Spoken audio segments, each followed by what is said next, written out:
Picture this. You start something cool. You love it. 3 weeks later, you're staring at the ceiling, wondering where your motivation went. This happens to me constantly. I pick up a habit, ride the high for a couple weeks, and then my brain quietly unsubscribes from it. The novelty's gone. The dopamine tap has run dry. My brain is already window shopping for the next shiny thing to get excited about and abandon. My brain is a serial ghoster. And that moment, the moment your brain gets bored, that's the actual habit-forming moment. Most of us fumble it. I fumble it constantly. I'm fumbling one right now. This is the part where some guy with abs and a ring light tells you your answer is discipline. You're a Jeffrey. You're soft. Your grandfather stormed Normandy, and you can't even wake up at 5 a.m. And look, he's kind of right, which is irritating, but discipline isn't a personality trait you're born with. It's not a vibe. Discipline is just what's left after the motivation runs out and you do the thing anyway. It's you doing the boring version of the thing that you used to be excited about. Case in point, I'm making this video with pretty much zero motivation. The state of my life, the state of the world, none of it's making me want to crank out these YouTube essays right now, but here we are. That's the video. It's also about money. We'll get to that. So here's a classic move I pull on myself. I write down a big fat goal somewhere. Make enough from a side hustle to earn money independently. Finish this video game in 6 months. Get 1,000 subscribers by the end of the year. Really specific, really ambitious, and really dumb in retrospect because most of the things are out of my direct control. Then I don't hit the goal, obviously, and instead of recalibrating like a normal adult, my brain goes, "You're a failure, and you should feel bad." So I feel bad. Because I feel bad, I do the thing less. Because I do the thing less, the goal gets further away. You see where this is going. It gets extra brutal when there's money attached to the goal. Because the second you expect a side hustle to pay off and it doesn't, it stops feeling like a hobby you failed at and starts feeling like you failed at being an adult. You know, working a job without getting paid. Suddenly your hobby is just homework with a paycheck that never shows up. Nobody's RSVP'd to your personal pity party except you and the cat. The cat is just here for the snacks though. What's actually helped is giving myself a little grace. Smarter people than me have tried easier and harder things and have failed and felt exactly like this. Sitting around and feeling guilty about something I no longer want to accomplish is exactly nothing, except making me worse to be around on date night. Now, grace and excuses are different things, and I cross that line on a weekly basis, which brings me to the thing that actually forced me to look at my life. About a month ago, I decided to figure out where my money was actually going. Which, spoilers, it was going places. I pulled a report from my bank and one from my credit card, and then I did what any reasonable person in 2026 does. I asked Claude to help me put it into a spreadsheet. Claude ruined my month. Claude annihilated my month. Now, this wasn't Claude's fault. Claude did exactly what I asked. The spreadsheet was beautiful. Claude is sitting there like, "Here is your categorized spending with conditional formatting in a pie chart. Is there anything else I can help you with?" And I'm staring at the pie chart having an aneurysm. The contents of the spreadsheet was the problem. Claude was an accomplice and, I'm not pressing charges. The spreadsheet told me that I, a grown man, was spending almost every single dollar I earned while living with my parents. Over half of it was stuff I did not need. Not, "Well, I didn't strictly need that nice dinner" stuff. Crap. Impulse purchases, random Amazon orders, collectibles I looked at once, games I haven't touched. I'm not going to get into the specifics because my mom might watch this. Okay, quick detour, because this matters and not everybody knows it. I've always been what's called a credit card deadbeat. That's the actual industry term. A credit card deadbeat is someone who pays their balance in full every single month, so the card company makes exactly zero interest off of them. The banks call their smartest customers deadbeats. Riddle me that. These are the people running the global economy, by the way, which explains a lot. Just think about that for a second, and then stop thinking about that because it makes your day worse. So, my credit score is about 815. I've never missed a payment, I'm not drowning in debt, on paper I'm A-okay. But here's the thing. If I'd been living on my own instead of freeloading off my parents, this would be a very different video. We'd be doing a tier list of which ramen brands have the best calorie to price ratio. The only reason my spending didn't completely wreck me is that I had nothing real to spend on. Rent was minimal, groceries didn't exist, I didn't have car payments to make, so I found other things to light money on fire for. Which meant the first move was obvious, stop lighting the money on fire. Here's the thing about cutting out a bad habit. It leaves a hole, and your brain clocks that hole immediately and starts shopping for something to fill it. Usually with another bad habit, or the same bad habit wearing sunglasses. So, step 1, kill the easy ways to spend. Right? First thing to go was Amazon Prime, which is basically canceling a subscription to losing money. Now, if I really need to order something off Amazon, I wait until I've got a few things I actually need and batch them into one order. I eat the $7 shipping fee, which, math, is still cheaper than Prime unless you're ordering something every week, which I was because Prime trained me to.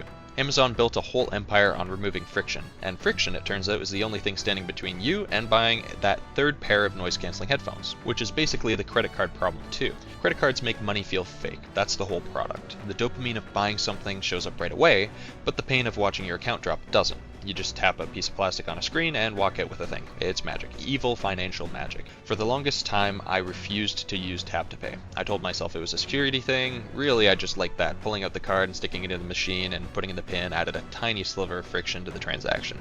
Then I caved like an idiot. Now I tap for everything, the friction's gone, and my bank account has noticed. Compare that to me using my debit card. When I use debit, it hurts. I can feel the money leaving me. It's my real money, walking out the door and not coming back. Credit card money isn't real, it's a problem for future me, and future me is so sick of past me's nonsense. So, if you're struggling with credit card spending, I know the points are nice, but they really earn you less than if you just didn't spend. But maybe try using your debit card for a while. Your debit limit is whatever's in your account, which is probably a few $100, while your credit card limit might be about 10 grand or something like that. One of those numbers has some respect for your impulse control, the other one does not. And then here's the thing I actually can't recommend enough. Automation. Every paycheck, half of it gets shunted directly into savings the second it hits. I can't spend it if I don't see it. This is the same psychology as hiding cookies from yourself in your own house. It's stupid. It works. First couple of weeks of all this were miserable. By week 3, my brain had mostly stopped asking for the stuff, which is kinda disturbing really. Your brain gives up on something it was recently convinced it couldn't live without in less than a month. Turns out most of what we want is just vibes. But okay, cutting the bad habit is only half of it, because all that time and energy I used to spend buying things, I now had to put elsewhere. So where was that money actually going? A lot of it was video games, and collectibles specifically from video games, and fast food, and takeout, and all that sort of stuff. But back to the video games. Several years ago, I was watching a lot of Scott the Woz. Scott has an enormous video game collection. Scott has built his entire career on YouTube out of this enormous video game collection. Somehow, my brain looked at Scott, a professional YouTuber whose entire livelihood is being encyclopedic about video games, and decided, yes, I, a regular guy with an IT job, can have a collection on a comparable scale.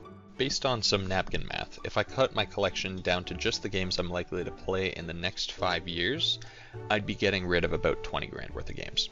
$20,000 of games. I realize this sounds like a flex. It is not a flex. A flex would be still having the money. What I have is the games. I can't bring myself to sell them because I'd lose money on most of them, and also having 800 video games at arm's reach is kind of rules. Don't even get me started on my Steam library. Different video. Completely different video. Anyway. The point, and there is one, is that I had to replace the habit of buying games with a different habit. And it turns out the best replacement for buying games is playing games. Revolutionary. I should write a book. Now, playing video games isn't exactly a good habit. It's a fun waste of time, but if the choice is between spending money you don't have on things that will clutter your house and using the things already in your house, one of those is obviously better for your bank account. And I know what some of you are thinking. Video games? You could be reading. You could be building your empire. 5 a.m., cold plunge, journal, protein shake, networking call with a high-value male. Yeah man, cool, I tried that. A lot of us have been marinated in that manosphere productivity stuff. Grind 24/7, sleep is for losers, if you take a weekend off you're a failure, and if I could operate like that without turning into a husk of a person, believe me, I would love to, but I can't, and most people can't.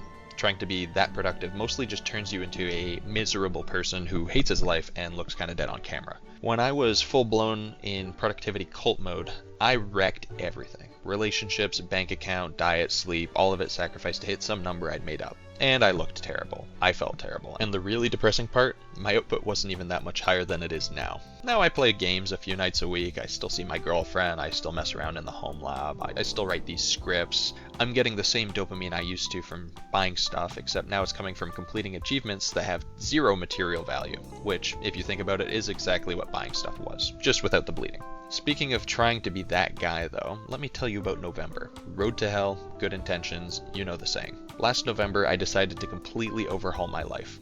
Gym 2 or 3 times a week at 6 a.m., intermittent fasting, reduced portions, running, reading, journaling, meditating. On the days I wasn't at the gym, I was still getting up at 6 a.m. to go for a walk. On the weekends, losing 30 pounds by March was the goal. I burned out within a month. 1 month, that's it. I was eating like a rabbit, sleeping like garbage, in a permanent bad mood, had zero time for anything I actually liked. And here's the real kick to the teeth. I wasn't even making dramatic progress. I was making normal amounts of progress while being maximally pissed off. The math did not math. Now I go to the gym once a week and try to eat decent, and that's about it. That's the whole regimen. I make less progress, sure, but I also don't hate being alive, which I'd rank as a net positive. So, the lesson is, if you start a new good habit, you have to figure out where it actually fits in your real life, not your ideal life. Your ideal life doesn't have a job, or laundry, or sleep, or chores. Your real life does. A thing that's helped me is building a rough timesheet of a perfect week. When I would ideally work out, when I would write, when I would clean, when I would sleep. If I hit that schedule even a third of the time, I'm doing fine. It's also a decision shortcut. If I've got a free hour and don't know what to do with it, my timesheet already has an answer, and I don't have to argue with myself. And when I'm drowning in stuff I've been putting off, I write everything down and schedule it. Literally. Tuesday, 7 p.m., vacuum. Big tasks get broken into smaller ones. Home renovation isn't a task, it's 15 tasks. Paying off debt isn't a task, it's a plan. Filing your taxes is maybe 4 tasks if you're super disorganized, and 1 if you're not. You're not, I'm not, come on. Now here's where it all loops back to money, because a lot of good habits are really just excuses to buy stuff. You want to start going to the gym. Great. Bro, you're gonna need the Gymshark leggings, the Stanley, the Beats, the premium membership with the sauna, the pre-workout, the creatine, the whey, the caffeine. No, you don't need new clothes. You need clothes that already exist in your drawer and fit okay, any water bottle that doesn't leak, whatever earbuds or headphones you already own. Fit for Less is $16 a month, and some people spend more than that on the coffee they drink on the way to the expensive gym. Home labbing is a whole other thing for me. 4 servers, 3 switches, access points, the works. Has it paid off my career? Seriously, yes, and that's how I'm an L2 tech with only 5 years of experience. Was the gear cheap? Even secondhand? Not really. And looking back, some of it was a real career investment, and some of it was just me wanting toys and calling it a career investment.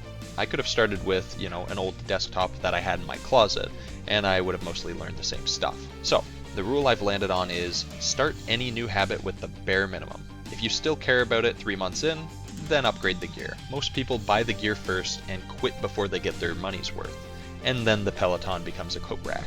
And on the other side, you've got the treat yourself trap. You're dieting, so you deserve ice cream. You're saving money, so you deserve a big purchase. You've been working out, so you deserve a week off. In small doses, this can be fine. In the doses most of us actually use, it puts you back exactly where you started. A reward that undoes the thing that you're being rewarded for is not a reward, it's kind of a prank. Consistency is hard. That's the entire video. And companies spend billions making it harder. Every app is optimized to steal your attention. Every store is optimized to separate you from your money. Uber Eats exists specifically to make it harder to cook. And Amazon Prime exists specifically to make it harder to not buy things. The whole system is rigged, and the rigging is honestly impressive. So, the easiest way to win is to just cut out the rigged parts. Cancel the subscriptions, delete the app, put the credit card in a drawer, make spending money require effort again. Make eating garbage require effort again.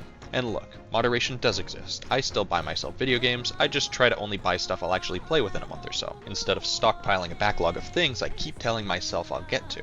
That's the version of moderation that works. The version that doesn't work is, I'll just have one. You're not just having one, you know you're not. Am I consistent yet? Heck no. Am I still figuring it out? Yes. Am I going to beat myself up about it? Not today. I've already tried that and it cost me 30 pounds I didn't lose and a gym membership I barely use.